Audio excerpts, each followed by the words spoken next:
Maing bunga! This is your proud Bistak boy, Ken Official Vlog. So for today's video, mga ka-brothers and sisters, so namaligya mi karon og water pump. Amo na lang gibaligya ning usa ka buok na water pump kay tungod sa kadaghan namong water pump, di na gud makaya namo. So baling daghanan og kayo, so naka-decide mi na ibaligya namo ning isa ka buok na water pump. So before namon ibaligya mga ka-brothers and sisters, so ilisod po kayo mamaligya mi guba no. So pakit-on gyud tamo na ganado pa ni siya, kusog pa kay ning kuan na niyang sa tubig ani niya, di na po ni siya adjustable mga ka-brothers and sisters, pahinayan, pakusgan.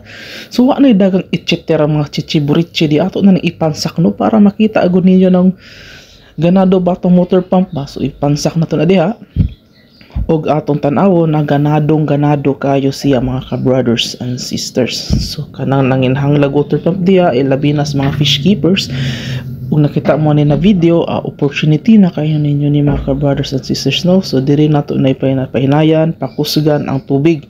So i-grab na ninyo ni na opportunity mga ka-brothers and sisters, tag 200 pesos ra ni siya na water pump o, di ba?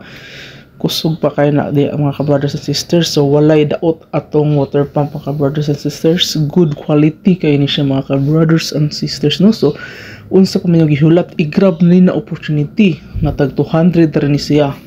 O nakita mo ani na video, para inyo good ni siya. O see, ganado pa kayo na mga ka-brothers and sisters. So unsa pa man yung gihulat, palitan na ninyo. O why daw ta na